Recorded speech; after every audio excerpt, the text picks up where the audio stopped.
ಓಂ ಶ್ರೀ ಗಣೇಶಾಯ ನಮಃ. ಓಂ ಶ್ರೀ ಗುರುಭ್ಯೋ ನಮಃ.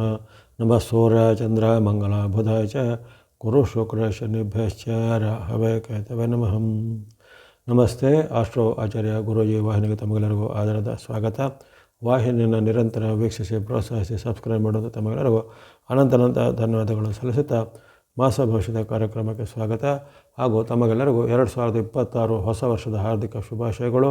ನೂತನ ವರ್ಷದಲ್ಲಿ ತಮಗೆಲ್ಲರಿಗೂ ಆಯುರ್ವರ್ಗ ಶಕೀರ್ತಿ ಜಯಲಾಭ ಇಷ್ಟಾರ್ಥಗಳು ಸಿದ್ಧಿಯಾಗಲೆಂದು ಹಾರೈಕೆ ಮಾಡುತ್ತಾ ಮೇಷರಾಶಿಯ ಜನವರಿ ತಿಂಗಳ ಭವಿಷ್ಯವನ್ನು ಈಗ ಅವಲೋಕಿಸೋಣ.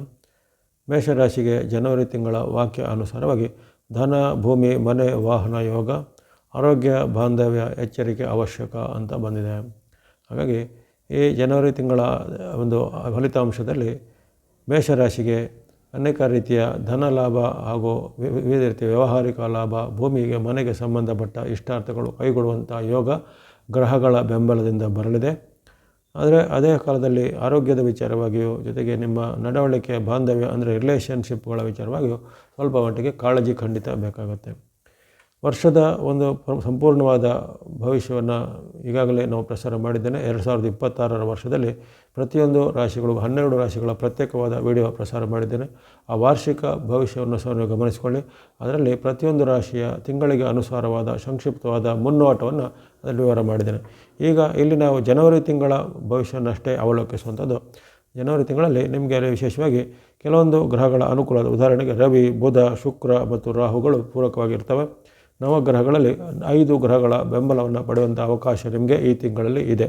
ಹಾಗಾಗಿ ಹೆಚ್ಚೇನು ನೀವು ಆತಂಕ, ಚಿಂತೆ, ಭಯ ಪಡುವಂಥದ್ದಿಲ್ಲ.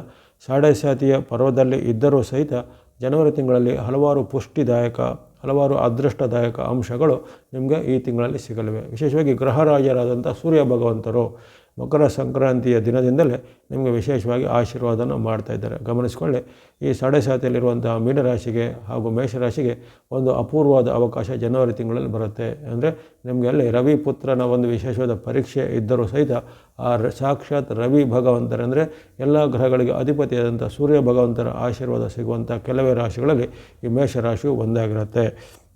ಹಾಗಾಗಿ ಈ ಜನವರಿ 15ರಿಂದ ನಿಮಗೆ ಸೂರ್ಯ ಭಗವಂತರು ಮಕರ ಸಂಕ್ರಾಂತಿಯ ಪರ್ವಕಾಲದಿಂದ ಆಶೀರ್ವಾದ ಮಾಡ್ತಾರೆ. ನಿಮಗೆ ಅನೇಕ ರೀತಿಯ ಇಷ್ಟಾರ್ಥಗಳು, ಹಣಕಾಸಿನ ಅವಶ್ಯಕತೆಗಳು ಪೂರೈಕೆ ಆಗುತ್ತವೆ. ಮನೆ, ಭೂಮಿ, ಯಂತ್ರ, ವಾಹನ ಕೊಳ್ಳುವಂಥ ಅವಕಾಶ ಅಥವಾ ಇಂಥ ಹಲವಾರು ಕ್ಷೇತ್ರದಲ್ಲಿರುವವರಿಗೆ, ವ್ಯಾಪಾರ, ಉದ್ಯಮ, ಕೃಷಿ ಚಟುವಟಿಕೆ, ಇಂಡಸ್ಟ್ರಿ, ಕೈಗಾರಿಕೆ ಅಂತ ಹೇಳೋರಿಗೆ ಅನೇಕ ರೀತಿಯ ಉತ್ತಮ ಪ್ರಯೋಜನಗಳು ಮೇಷರಾಶಿಯವರಿಗೆ ಜನವರಿ 15ರಿಂದ ಆಗುವಂಥದ್ದಿರುತ್ತೆ. ಅದೇ ರೀತಿ ಯಾರಿಗೆ ಈ ಮನೆ, ಭೂಮಿಗೆ ವಿಚಾರವಾಗಿ ಏನಾದರೂ ಡಾಕ್ಯುಮೆಂಟ್ಗಳು, ದಾಖಲೆ ಪತ್ರಗಳು, ಸರ್ಕಾರದ ಏನಾದರೂ ಕೆಲಸ ಕಾರ್ಯಗಳು, ಕೋರ್ಟ್ ಕಚೇರಿ ಕೆಲಸ ಕಾರ್ಯಗಳು ಈ ಜನವರಿ ತಿಂಗಳಲ್ಲಿ ಅವೆಲ್ಲವೂ ನಿಮಗೆ ನಿಮ್ಮ ಪರವಾಗಿ ಸಫಲವಾಗಿ ಕೈಗೆ ಸಿಗ್ತವೆ. ಬಹಳ ಅಲೆದಾಡಿದರೂ ಸಿಗದೇ ಇದ್ದಂತಹ ದಾಖಲೆ ಪತ್ರ ನಿಮಗೆ ಜನವರಿ ತಿಂಗಳ ಅಂತ್ಯದ ಒಳಗೆ ಕೈಗೆ ಸಿಗುವಂಥ ಅವಕಾಶಗಳು ಇರ್ತವೆ. ಜೊತೆಗೆ ಏನಾದರೂ ಹೂಡಿಕೆ ಮಾಡಲಿಕ್ಕೆ, ಇನ್ವೆಸ್ಟ್ಮೆಂಟ್ ಮಾಡಲಿಕ್ಕೆ ಅವಕಾಶಗಳು ಬರುವಂಥದ್ದು, ಹಿಂದೆ ನಿಮಗೆ ಫೇಲ್ ಆದಂಥ ಕೆಲವು ವಿಚಾರಗಳು ಈಗ ಟ್ರೈ ಮಾಡಿದರೆ ಅದು ಸಕ್ಸಸ್ ಆಗುವಂಥದ್ದೆಲ್ಲ ಅವಕಾಶ. ಇನ್ನು ವಿದ್ಯಾರ್ಥಿ, ಯುವಕರು, ಸಾಧಕರಿಗೆ ಸಹ ಹಾಗೆ ಈ ಜನವರಿ ತಿಂಗಳಲ್ಲಿ ಮೇಷರಾಶಿಯವರಿಗೆ ವಿಪುಲವಾದ ಅವಕಾಶ ಬರುತ್ತೆ. ಉದ್ಯೋಗದ ಅವಕಾಶ ಬರ್ಬೋದು, ಅಥವಾ ಕಾಂಪಿಟೇಟಿವ್ ಎಕ್ಸಾಮಲ್ಲಿ ಸಕ್ಸಸ್ ಬರ್ಬೋದು. ಯಾವುದಾದ್ರೂ ನೀವು ಹುದ್ದೆಗಳಿಗೆ ಅಥವಾ ಯಾವುದಾದ್ರೂ ಕೆಲಸ ಕಾರ್ಯಗಳಿಗೆ ಅರ್ಜಿ ಹಾಕಿದರೆ ಅವೆಲ್ಲವೂ ನಿಮ್ಮ ಪರವಾಗಿ ಸಕ್ಸಸ್ ಆಗುವಂಥದ್ದು. ಈ ರೀತಿ ಹಲವಾರು ಉತ್ತಮ ಫಲಗಳು ನಿಮಗೆ ನಿರೀಕ್ಷೆ ಮಾಡ್ಬೋದು. ಸೂರ್ಯ ಭಗವಂತರ ಆಶೀರ್ವಾದ ಅತ್ಯಪರೂಪವಾಗಿ ನಿಮಗೆ ಕರ್ಮಸ್ಥಾನದಲ್ಲಿ ಭಗವಂತರು ಆಶೀರ್ವಾದ ಮಾಡ್ತಾಯಿದ್ದಾರೆ. ತಿಂಗಳಲ್ಲಿ 15ರಿಂದ ಆರಂಭ ಆಗುತ್ತೆ. ಮುಂದೆ 2 ತಿಂಗಳ ಕಾಲ ಸೂರ್ಯ ಭಗವಂತರ ಆಶೀರ್ವಾದ ಮಾಡುವಂಥ ಅಪೂರ್ವವಾದ ಒಂದು ಅವಕಾಶ ಇರುತ್ತೆ. ಹಾಗೆ ಇದನ್ನು ಗಮನದಲ್ಲಿಟ್ಕೊಳ್ಳುವಂಥದ್ದು. ಇನ್ನು ಇತರ ಗ್ರಹಗಳಂದರೆ ಬುಧನ ಗ್ರಹ ಸಹ, ಬುಧನ ಪರಿಣಾಮ ಸಹ ನಿಮಗೆ 17ರಿಂದ ಪೂರಕವಾಗಿ ಬರಲಿದೆ. 17ರಿಂದ ಬುಧನು ನಿಮಗೆ ಪೂರಕವಾಗಿ ಬರ್ತಾನೆ. ಹಾಗಾಗಿ ವ್ಯಾಪಾರ, ಉದ್ಯಮ ಅಥವಾ ಇನ್ನಿತರ ಯಾವುದೇ ರೀತಿಯ ಕೃಷಿ ಚಟುವಟಿಕೆ, ಇನ್ಯಾರೋ ಸಾಂಸ್ಕೃತಿಕ ಚಟುವಟಿಕೆ, ಸಾಹಿತ್ಯ, ಕಲೆ ಮುಂತಾದಲ್ಲಿ ಇರುವವರಿಗೆ, ಬ್ಯಾಂಕಿಂಗ್, ಫೈನಾನ್ಸ್ ಮುಂತಾದ ವಿಚಾರಗಳಿರುವವರಿಗೆ, ಮಾರ್ಕೆಟಿಂಗ್, ಸೇಲ್ಸ್ ಅಂತ ಉದ್ಯಮದಲ್ಲಿರುವವರಿಗೆ ಹಲವಾರು ಉತ್ತಮ ಫಲಗಳು, ಅವಕಾಶಗಳು ಬರ್ತವೆ. ಹಣ ಕೈಗೆ ಬರುತ್ತೆ. ಸಾಲ ಇದ್ದರೆ ಸಾಲಗಳನ್ನು ತೀರಿಸುವಂಥ ಅವಕಾಶ, ಅಥವಾ ನೀವು ಕೊಟ್ಟಂಥ ಸಾಲ ಇದ್ದರೆ ಅದು ಮರಳಿ ಬರುವಂಥ ಅವಕಾಶ ನಿಮಗೆ ಈ ತಿಂಗಳಲ್ಲಿ ಬುಧನು ಸಹ ಅನುಕೂಲ ಮಾಡಿ ಕೊಡ್ತಾನೆ. ಇನ್ನು ಅದೇ ರೀತಿ ಶುಕ್ರನ ಅನುಗ್ರಹ ನಿಮಗೆ ತಿಂಗಳ ಪೂರ್ತಿ ಇರುವಂಥದ್ದು ಇರುತ್ತೆ. ಶುಕ್ರನ ಅನುಗ್ರಹ ನಿಮಗೆ ವಿಶೇಷವಾಗಿ 12ನೇ ತಾರೀಕುವರೆಗೂ ಭಾಗ್ಯಸ್ಥಾನದಲ್ಲಿ ಶುಕ್ರನಿರುವ ಕಾರಣ ಆದಾಯ, ಹಣಕಾಸು ಎಲ್ಲ ಉತ್ತಮ ಇರುತ್ತೆ. ವ್ಯಾಪಾರ ಉದ್ಯಮ ಎಲ್ಲ ಚೆನ್ನಾಗಿ ನಡೆಯುತ್ತೆ. ಜೊತೆಗೆ ಸಾಲಗಳಿದ್ರೆ ತೀರಿಸುವಂಥ ಅವಕಾಶ ಬರುತ್ತೆ. 13ರಿಂದ ಶುಕ್ರನ ಪರಿವರ್ತನೆ ನಿಮಗೆ ಅಷ್ಟೊಂದು ಪೂರಕವಾಗಿಲ್ಲ, ಆದರೂ ಇತರ ಗ್ರಹಗಳ ಬೆಂಬಲ ಇರುವ ಕಾರಣ ವಿಶೇಷವಾದ ಉತ್ತಮ ಫಲಗಳಾಗ್ತವೆ. 13ರ ಬಳಿಕ ನೀವು ಹಣಕಾಸಿನ ಯಾವುದೇ ರೀತಿಯ ವಿವಾದಗಳಿಗೆ ಕಾಂಟ್ರವರ್ಸಿಗೆ ಸಿಲುಕೊಳ್ಳದೆ ಎಚ್ಚರಬೇಕು. ಜೊತೆಗೆ ಷೇರುಗಳಲ್ಲಿ ಹೂಡಿಕೆ ಮಾಡೋದಾಗಲಿ ಅಥವಾ ಇನ್ನಿತರ ಯಾವುದೇ ರೀತಿಯ ಹಣಕಾಸಿನ ನಾವು ಕೊಡುಕೊಳ್ಳೋಕೆ ದೊಡ್ಡ ಮೊತ್ತದ ಒಪ್ಪಂದ ಆಗಲಿ ಅದನ್ನು ಜನವರಿ 12ರ ಒಳಗೆ ಮಾಡಿಕೊಳ್ಳುವಂಥದ್ದು ಒಳ್ಳೆಯದು. 13ರಿಂದ ಶುಕ್ರನ ಕೆಲವು ವ್ಯತಿರಿಕ್ತ ಪರಿಣಾಮಗಳು ನಿಮಗೆ ಹಣಕಾಸಿನ ವಿವಾದಕ್ಕೆ, ಹಣಕಾಸಿಗೆ ಸಂಬಂಧಪಟ್ಟ ಏನಾದರೂ ವಾಗ್ವಾದಗಳು ಆಗುವಂಥದ್ದು ಅಥವಾ ಹಣಕಾಸಿಗೆ ಸಂಬಂಧಪಟ್ಟ ಮೋಸ ವಂಚನೆಗೆ ಆಗುವಂಥ ಸಾಧ್ಯತೆ ಬರ್ಬೋದು. ಇನ್ನು ರಾಹು ಸಹ ನಿಮಗೆ ತಿಂಗಳ ಪೂರ್ತಿ ಪೂರಕವಾಗಿರ್ತಾನೆ. ರಾಹುವಿನ ವಿಶೇಷವಾದ ಲಾಭ ಸ್ಥಾನದ ಲಾಭವು ನಿಮಗೆ ಜೀವನ ಲಾಭವನ್ನು, ಆಕಸ್ಮಿಕ ಹಣಕಾಸಿನ ಲಾಭವನ್ನು, ನಾನಾ ಮೂಲದ ಲಾಭಗಳು ಆಗುವಂಥದ್ದು ಕೊಡ್ತಾನೆ. ವಿಶೇಷವಾಗಿ ಯಾರು ಕಂಪ್ಯೂಟರು, ಸಾಫ್ಟ್ವೇರು, ಹಾರ್ಡ್ವೇರು ಅಥವಾ ಎಲೆಕ್ಟ್ರಾನಿಕ್, TV, ಸಿನಿಮಾ, ಮಾಧ್ಯಮ ಮುಂತಾದ ಕ್ಷೇತ್ರದಲ್ಲಿ ಇರ್ತಾರೋ ಅವರಿಗೆ ವಿಶೇಷವಾದ ಲಾಭವನ್ನು ರಾಹು ಈ ತಿಂಗಳಲ್ಲಿ ಮಾಡಿಕೊಳ್ಳಲಿದ್ದಾನೆ.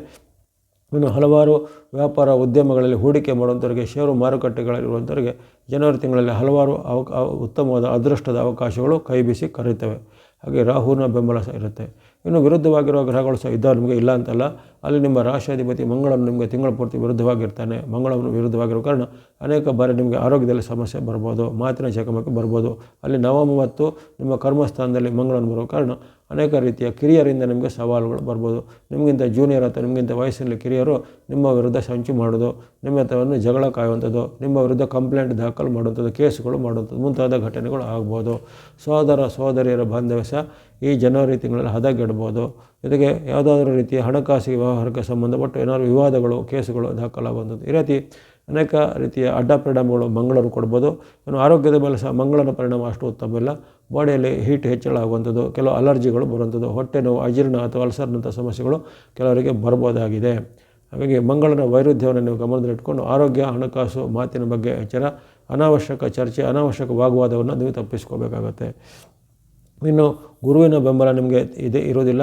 ಗುರುವಿನ ವೈರುಧ್ಯವು ನಿಮಗೆ ತಿಂಗಳ ಪೂರ್ತಿ ಇರುವ ಕಾರಣ ಅನೇಕ ರೀತಿಯ ಕೆಲವು ವಿವಾದಗಳು ಬರುವಂಥದ್ದು, ಆರೋಗ್ಯದ ಮೇಲೆ ಅಡ್ಡ ಪರಿಣಾಮ, ಜೊತೆಗೆ ಸಹೋದರರಲ್ಲಿ ಕಲಹ, ಬಂಧುಗಳಲ್ಲಿ ಕಲಹ ಸಹ ಬರ್ಬೋದು. ಯಾವ ರೀತಿ ಮಂಗಳನಿಂದ ಏನೇನು ಅಡ್ಡ ಪರಿಣಾಮ ಬರುತ್ತೋ ತಕ್ಕ ಮಟ್ಟಿಗೆ ಸ್ವಲ್ಪ ಗುರುವಿನಿಂದಲೂ ಅಂತಹ ಅಡ್ಡ ಪರಿಣಾಮಗಳನ್ನು ನಿರೀಕ್ಷೆ ಮಾಡ್ಬೋದಾಗಿದೆ. ಆರೋಗ್ಯದ ಮೇಲೆ, ಬಾಂಧವ್ಯದ ಮೇಲೆ, ಹಣದ ವ್ಯವಹಾರದ ಮೇಲೆ, ಮಾತಿನ ಮೇಲೆ ಅಡ್ಡ ಪರಿಣಾಮಗಳು ಬರುವಂಥದ್ದು. ಶನಿ ಮಹಾರಾಜರು ನಿಮಗೆ ಮೊದಲೇ ಗೊತ್ತಿರುವಂತೆ ನಷ್ಟ ಭಾವದಲ್ಲಿ ಶನಿ ಮಹಾರಾಜರು ಈಗ 7.5 ನಿಮಗೆ ಪರೀಕ್ಷೆಯನ್ನು ಮಾಡ್ತಾ ಇರ್ತಾರೆ. ಅವರು ನಿಮಗೆ ಹಲವಾರು ಪರೀಕ್ಷೆಗಳಿಗೆ ಇನ್ನೂ ನಿಮಗೆ ಓಡ್ತಾ ಇರ್ತಾರೆ. ಯಾಕಂದರೆ ಈಗ ನಿಮಗೆ ವ್ಯಯದಲ್ಲಿರುವಂಥ ಶನಿ ಮಹಾರಾಜರು ನಿಮ್ಮದೇ ಅಹಂಕಾರದಿಂದ ಹಣ ಕೊಳ್ಳುವಂಥದ್ದು, ನಿಮ್ಮದೇ ಸ್ವಯಂಕೃತ ಅಪಾರದಿಂದ ಹಣವನ್ನು ಹೂಡಿಕೆ ಮಾಡಲಿಕ್ಕೆ ಹೋಗಿ ಅಲ್ಲಿ ನಷ್ಟವನ್ನು ಅನುಭವಿಸುವಂಥದ್ದು, ಅಥವಾ ಯಾರದೇ ಒಂದು ನೀವು ಮೇಲೆ ಜಿದ್ದಿಗೆ ಬಿದ್ದು ಅಥವಾ ಸ್ಪರ್ಧೆಗೆ ಬಿದ್ದು ಏನೋ ಮಾಡಲಿಕ್ಕೆ ಹೋಗಿ ಅದರಲ್ಲಿ ಸಹ ನಷ್ಟವನ್ನು ಅನುಭವಿಸುವಂಥದ್ದು ಮುಂತಾದೆಲ್ಲ ಆಗ್ಬೋದು. ಹಾಗಾಗಿ ಅಚಾತುರ್ಯ ಆಗುತ್ತೆ, ಕೆಲವೊಮ್ಮೆ ಸ್ವಯಂಕೃತ ಅಪರಾಧ ಆಗುತ್ತೆ, ಕೆಲವು ನಿಮ್ಮ ಅಹಂಕಾರದ ವಿಚಾರವಾಗಿ ಆಗುತ್ತೆ. ಹಾಗಾಗಿ ಈ ಮೂಲಗಳಿಂದ ನೀವು ಹಣವನ್ನು ಕಳೆದುಕೊಳ್ಳುವಂಥದ್ದು ಅಥವಾ ನಷ್ಟ ಅನುಭವಿಸುವಂಥ ಸಾಧ್ಯತೆ ಬರುತ್ತೆ. ಅದೇ ರೀತಿ ನಿಮ್ಮಲ್ಲಿ ಕೆಲವೊಮ್ಮೆ ಅತಿಯಾದ ಆತ್ಮವಿಶ್ವಾಸ, ನಾಸ್ತಿಕತೆ ಬುದ್ಧಿ, ವ್ಯತಿರಿಕ್ತ ಬುದ್ಧಿ ಇವೆಲ್ಲ ಈಗ ಬರ್ಬೋದಾಗಿದೆ. ಅವೆಲ್ಲ ಈ ಶನಿ ಪ್ರಭಾವದಿಂದ ಆಗುವಂಥದ್ದು, ಅವೆಲ್ಲ ಸ್ವಲ್ಪ ನೀವು ನಿಯಂತ್ರಣ ಮಾಡಬೇಕು. ಇನ್ನು ಕೇತು ಸಹ ನಿಮಗೆ ಪೂರಕವಾಗಿರೋದಿಲ್ಲ. ಈ ತಿಂಗಳಲ್ಲಿ ನಿಮಗೆ ಕೇತುವಿನ ಒಂದು ಅಡ್ಡ ಪರಿಣಾಮದ ಕಾರಣ ಅನೇಕ ರೀತಿಯ ನೀವು ದುಶ್ಚಟಗಳಿಗೆ, ದುಷ್ಟ ಮಿತ್ರರ ಸಹವಾಸಕ್ಕೆ, ದುಷ್ಟ ಒಂದು ಏನಾದರೂ ಕೂಟಕ್ಕೆ ನೀವು ಸೇರಿಕೊಳ್ಳುವಂಥದ್ದಾಗಲಿ, ಅಕ್ರಮ, ಭ್ರಷ್ಟಾಚಾರ ಇತ್ಯಾದಿಗಳಿಗೆ ಕೈ ಹಾಕಿ ಹೋಗಿ ಅಲ್ಲಿ ನಿಮ್ಮ ಮೇಲೆ ಏನಾದರೂ ಕೇಸುಗಳು ದಾಖಲಾಗುವಂಥದ್ದು ಮುಂತಾದವೆಲ್ಲ ಸಾಧ್ಯತೆ ಇರುತ್ತೆ. ಅಂದರೆ ಈ ರಾಹು ಕೇತುಗಳು ಯಾವಾಗಲೂ ಮಾಯೆ ಮತ್ತು ಮೋಹಕ್ಕೆ ಒಳಪಡಿಸ್ತಾರೆ. ಅಂದರೆ ಸತ್ಯವನ್ನು ಸುಳ್ಳೆಂದು ಬಿಂಬಿಸ್ತಾರೆ ಅಥವಾ ಸುಳ್ಳನ್ನೇ ಸತ್ಯವನ್ನು ನಮಗೆ ಬಿಂಬಿಸುವಂಥ ಒಂದು ಭ್ರಮೆಗೆ ಒಳಪಡಿಸುವಂಥ ಕೆಲಸಗಳಾಗ್ತವೆ. 7.5 ಪರ್ವದಲ್ಲಿರೋ ಕಾರಣ ಈ ಕೇತುವಿನಿಂದ ಅಡ್ಡ ಪರಿಣಾಮ ನಿಮ್ಮ ಮೇಲೆ ಸಹ ಆಗ್ಬೋದು, ಮೇಷರಾಶಿಯ ಮೇಲೆ. ಆ ಬಗ್ಗೆ ಎಚ್ಚರಿಕೆ ಹೆಜ್ಜೆ ಖಂಡಿತ ಬೇಕಾಗತ್ತೆ. ಇವೆಲ್ಲವೂ ನಿಮಗೆ ಈ ಜನವರಿ ತಿಂಗಳಲ್ಲಿ ಯಾವೆಲ್ಲ ಗ್ರಹಗಳು ಯಾವ ರೀತಿ ಫಲವನ್ನು ಕೊಡ್ತವೆ, ಯಾವೆಲ್ಲ ಎಚ್ಚರಿಕೆ ಬೇಕು. ಆದರೆ ನಿಮಗೆ ವರ್ಷಾರಂಭದಲ್ಲಿ ಅನೇಕ ಧನ, ಭೂಮಿ, ಮನೆ, ವಾಹನ ಯೋಗ ಖಂಡಿತ ಇರುತ್ತೆ. ಹಣ ಆಮೇಲೆ ಕೈಯಲ್ಲಿ ಹರಿಯುತ್ತೆ. ಮನೆ ಕಟ್ಟಿಸುವಂಥದ್ದು, ಸೈಟ್ ಕೊಳ್ಳುವಂಥದ್ದು, ಭೂಮಿ ಕೊಳ್ಳುವಂಥ ಅವಕಾಶಗಳಿಗೆ ಅಲ್ಲಿ ಸೂರ್ಯ ಭಗವಂತ, ಬುಧ, ಶುಕ್ರ, ರಾಹುಗಳು ಆಶೀರ್ವಾದ ಮಾಡ್ತಾರೆ. ಹಲವಾರು ಕನಸುಗಳು ನನಸಾಗ್ತವೆ. ನೆನಪಿಟ್ಟುಕೊಳ್ಳಿ, ಹಿಂದೆ ಆಗದೇ ಇದ್ದಂಥ ಹಲವಾರು ನಿಮ್ಮ ಪೆಂಡಿಂಗ್ ಇದ್ದ ಕೆಲಸ ಕಾರ್ಯಗಳು ಜನವರಿಯಲ್ಲಿ ಕೈಗೊಡುವಂಥ ಸಾಧ್ಯತೆ. ಅದರಲ್ಲೂ ಜನವರಿ 14ರ ಬಳಿಕ ಅಂದರೆ 15ರಿಂದ ನಿಮಗೆ ರವಿ ಆಶೀರ್ವಾದ ಬಂದಾಗ ಇನ್ನಷ್ಟು ಅದೃಷ್ಟ ಖುಲಾಯಿಸುತ್ತೆ. ಇದನ್ನು ಸದುಪಯೋಗ ಪಡಿಸಿಕೊಳ್ಳುವಂಥದ್ದು. ಇನ್ನು ಚಂದ್ರನ ಅನುಗ್ರಹ ನಿಮಗೆ ಈ ತಿಂಗಳಲ್ಲಿ 16 ಡೇಟ್ಗಳು ಇರ್ತವೆ. ಚಂದ್ರನ ಅನುಗ್ರಹ ಇರುವಂಥ ಡೇಟ್ಗಳು ಅದು ದಿನಾಂಕಗಳನ್ನು ಗಮನದಲ್ಲಿಟ್ಕೊಳ್ಳಿ. ಜನವರಿ 2, 3, 9, 10, 11, 12, 13, 18, 19, 20, 21, 22, 26, 27, 30, 31 ಇಷ್ಟು ದಿನಾಂಕಗಳು ನಿಮಗೆ ಚಂದ್ರನ ಬೆಂಬಲ ಇರುವಂಥ ಡೇಟ್ಗಳು. ಸುಮಾರು 16 ಡೇಟ್ಗಳು ನಿಮಗೆ ಚಂದ್ರನ ಅನುಕೂಲ ಇರುವಂಥದ್ದು. ಹಾಗಾಗಿ ಯಾವುದೇ ತಾರತಮ್ಯ ಇರದೆ ಎಲ್ಲರಿಗೂ ಉತ್ತಮ ಫಲ ಕೊಡುವಂಥ ಆ ಮಾತೃ ಸ್ವರೂಪಿ ಚಂದ್ರನ ಬಲ ಸಹ ನಿಮಗೆ ಈ ತಿಂಗಳಲ್ಲಿ ರಕ್ಷಣೆಗೆ ಬರುತ್ತೆ. ಇದನ್ನು ನೀವು ಪ್ರಮುಖವಾದ ಕೆಲಸ ಕಾರ್ಯಗಳಿಗೆ, ಒಪ್ಪಂದ, ಸಹಿ, ರಿಜಿಸ್ಟ್ರೇಷನ್, ಕೊಡುಕೊಳ್ಳುವಿಕೆಗಳಿಗೆ ಈ ಚಂದ್ರ ಬೆಂಬಲದ ಡೇಟ್ಗಳನ್ನು ಬಳಸಿಕೊಳ್ಳುವಂಥದ್ದು. ಇವೆಲ್ಲನ ಗಮನಿಸಿದಾಗ ಈ ತಿಂಗಳಲ್ಲಿ ನಿಮಗೆ ಹಲವಾರು ಉತ್ತಮ ಫಲಗಳ ಸಂಯೋಜನೆ ಇದೆ. ಆಯುರಾರೋಗ್ಯ, ಯಶಕೀರ್ತಿ, ಜಯಲಾಭಗಳು ಸಿಗುವಂಥ ಒಂದು ಗ್ರಹಗಳ ಕೃಪೆ ಸಹ ಈ ವರ್ಷಾರಂಭದಲ್ಲಿ ನಿಮಗೆ ಭಾಗ್ಯದಿಂದ ಕೂಡಿ ಬಂದಿದೆ. ಬಳಸುವಂಥ ಬಣ್ಣಗಳ ವಿಚಾರ ಗಮನಿಸಿದರೆ ನೀವು ರಾಹುವಿನ ಬೆಂಬಲ ತಿಂಗಳ ಪೂರ್ತಿ ಇರಲಿರುವ ಕಾರಣ ಗ್ರೇ ಅಥವಾ ಬೂದು ಬಣ್ಣವನ್ನು ತಿಂಗಳ ಪೂರ್ತಿ ಬಳಸ್ಕೊಳ್ಳಿ. ಸಂಖ್ಯೆ 4 ರಾಹುವಿನ ಸಂಕೇತವನ್ನು ತಿಂಗಳ ಪೂರ್ತಿ ಬಳಸ್ಕೊಳ್ಬೋದು. ಇನ್ನು ಸೂರ್ಯನ ಸಂಕೇತ ಆರೆಂಜ್ ಅಥವಾ ಕೇಸರಿ ಬಣ್ಣ ಮತ್ತು ಸಂಖ್ಯೆ 1 ಅದನ್ನು ನೀವು ಈ ಜನವರಿ 15ರಿಂದ ಬಳಸ್ಕೊಳ್ಳಿ. ಯಾಕಂದರೆ ನಿಮಗೆ 15ರಿಂದ ಸೂರ್ಯನ ಬೆಂಬಲ ಆರಂಭ ಆಗುತ್ತೆ. ಇನ್ನು ಗ್ರೀನ್ ಅಥವಾ ಹಸಿರು ಬಣ್ಣ ಮತ್ತು ಸಂಖ್ಯೆ 5 ಗ್ರೀನ್ ಮತ್ತು ಕಲರ್ ಮತ್ತು ನಂಬರ್ 5 ಇದನ್ನು ನೀವು 17ರಿಂದ ಬಳಸ್ಕೊಳ್ಳಿ. ಜನವರಿ 17ರಿಂದ ನಿಮಗೆ ಬುಧನ ಬೆಂಬಲ ಆರಂಭ ಆಗುತ್ತೆ. ಇನ್ನು ವೈಟ್ ಅಥವಾ ಬಿಳಿಯ ಬಣ್ಣ ಶುಕ್ರನ ಸಂಕೇತ, ನಿಮಗೆ ಜನವರಿ 12ರವರೆಗೆ ಶುಕ್ರನ ಬೆಂಬಲ ಇರುತ್ತೆ. ಹಾಗಾಗಿ ಜನವರಿ 1ರಿಂದ 12ರವರೆಗೆ ವೈಟ್ ಅಥವಾ ಬಿಳಿಯ ಬಣ್ಣ ಸಂಖ್ಯೆ 6ಅನ್ನು ನೀವು ಬಳಸಿಕೊಳ್ಳುತ್ತದೆ. ಚಂದ್ರನ ಅನುಕೂಲ ಇರುವಂಥ 16 ಡೇಟ್ಗಳನ್ನ ಆಗಲೇ ಓದಿ ಹೇಳಿದ್ದೇನೆ. ಆ ಚಂದ್ರನ ಅನುಕೂಲ ಇರುವಂಥ ಡೇಟ್ಗಳಲ್ಲಿ ಸ್ನೋ ಅಥವಾ ಹಿಮದ ಬಣ್ಣ ಮತ್ತು ಸಂಖ್ಯೆ 2 ನಂಬರ್ 2ಅನ್ನು ಆ ಡೇಟ್ಗಳಲ್ಲಿ ಬಳಸಿಕೊಳ್ಳುವಂಥದ್ದು. ಇನ್ನು ನಿಮಗೆ ಇರತಕ್ಕಂಥ ಗ್ರಹಗಳ ದೋಷ ನಿವಾರಣೆಗೆ, ಉದಾಹರಣೆಗೆ ಅಲ್ಲಿ ನಿಮಗೆ ಒಂದು ಹಂತದಲ್ಲಿ ರವಿ, ಕುಜ, ಬುಧ, ಕೆಲವೊಂದು ಹಂತದಲ್ಲಿ ಗುರು, ಶುಕ್ರ ಅಥವಾ ಶನಿ ಮತ್ತು ಕೇತುಗಳು ಸಹ ನಿಮಗೆ ವಿರುದ್ಧವಾಗಿರ್ತಾರೆ. ಈ ದೋಷ ನಿವಾರಣೆಗೆ ನೀವು ಈ ಗಣೇಶನ ಭಕ್ತಿ, ಶಿವ ಅಥವಾ ಈಶ್ವರನ ಭಕ್ತಿ, ಪಾರ್ವತಿ ದೇವಿ ಅಥವಾ ದುರ್ಗಾದೇವಿ ಅಮ್ಮನವರ ಭಕ್ತಿ ಮಾಡುವಂಥದ್ದು, ಹನುಮಾನ್ ಆಂಜನೇಯನ ಭಕ್ತಿ, ಹನುಮಾನ್ ಚಾಲಿಸ ಪಠನೆ, ಹನುಮಾನ್ ಸ್ತೋತ್ರ, ನವಗ್ರಹಗಳ ಸ್ತೋತ್ರ, ನವಗ್ರಹಗಳ ಪೀಡಾಪರಿಹಾರ ಸ್ತೋತ್ರ, ಜೊತೆಗೆ ಈ ಸುಬ್ರಹ್ಮಣ್ಯ, ನರಸಿಂಹ ಅಥವಾ ವೀರಭದ್ರೇಶ್ವರ, ಕಾಲಭೈರೇಶ್ವರ, ಮುನೇಶ್ವರ ಮುಂತಾದ ಶಕ್ತಿಗಳ ಒಂದು ಭಕ್ತಿ ಮಾಡುವಂಥದ್ದು, ಅರಳಿ ಮರದ ಪ್ರದಕ್ಷಿಣೆ ಶನಿವಾರದಂದು ಅಥವಾ ಪ್ರತಿನಿತ್ಯ ಪ್ರಾತಃ ಕಾಲದಲ್ಲಿ ಮಾಡುವಂಥದ್ದು, ಅದೇ ರೀತಿ ಶನಿವಾರದಂದು ದಾನ ಧರ್ಮ ಮಾಡುವಂಥದ್ದು, ಶನಿವಾರದಂದು ದೇವಾಲಯಗಳಿಗೆ ದೀಪಾರಾಧನೆ ಎಣ್ಣೆಗಳನ್ನು ಕೊಡುವಂಥದ್ದು, ಅಥವಾ ಯಾವುದೇ ತೀರ್ಥಕ್ಷೇತ್ರಗಳ ಸಂದರ್ಶನ ಮಾಡಿ ಅಲ್ಲಿ ದಾನ ಧರ್ಮ ಅನ್ನದಾನದ ವ್ಯವಸ್ಥೆಗಳನ್ನು ಮಾಡುವಂಥದ್ದು, ನಿಮ್ಮಿಂದ ಆಗುವ ತಕ್ಕ ಮಟ್ಟಿನ ದಾನ ಧರ್ಮಗಳನ್ನು ಆಸಕ್ತರಿಗೆ, ಬಡಬಗ್ಗರಿಗೆ, ಭಿಕ್ಷುಕರಿಗೆ ಅಥವಾ ಆಶ್ರಮಗಳಿಗೆ ಕೊಡುವಂಥದ್ದು. ಈ ರೀತಿ ಭಕ್ತಿ ಮಾರ್ಗ, ಧರ್ಮ ಮಾರ್ಗ, ದಾನ ಮಾರ್ಗದ ಮೂಲಕ ನೀವು ನಿಮ್ಮ ಇರತಕ್ಕಂಥ ದೋಷವನ್ನು ಕಳೆದುಕೊಳ್ಳಬಹುದಾಗಿದೆ. ಎಲ್ಲ ಮೇಷರಾಶಿಯವರಿಗೆ ಈ ಜನವರಿ ತಿಂಗಳಲ್ಲಿ ಆಯುರ್ವೇದ ಶಕ್ತಿ ಜಯಲಾಭಗಳು ಸಿದ್ಧಿಯಾಗಲಿ ಹಾಗೂ ಹೊಸ ವರ್ಷದಲ್ಲಿ ಹೆಚ್ಚಿನ ಒಂದು ಶುಭಗಳು ಸಿದ್ಧಿಯಾಗಲಿ. ವಾಹಿನಿಯ ನಿರಂತರ ಪ್ರೋತ್ಸಾಹಕ್ಕೆ ಧನ್ಯವಾದಗಳು. ಮುಂದೆ ನಿಮ್ಮ ಪ್ರೋತ್ಸಾಹ ನಿರಂತರ ಸಿಗ್ತಾ ಇರಲಿ. ಸಬ್ಸ್ಕ್ರೈಬ್ ಮಾಡಿದ್ರೆ ಸಬ್ಸ್ಕ್ರೈಬ್ ಮಾಡಿ ಪ್ರೋತ್ಸಾಹಿಸಿ. ಸರ್ವೇಶಾನಂ ಸನ್ಮಂಗಲಾನಿ ಭವಂತು.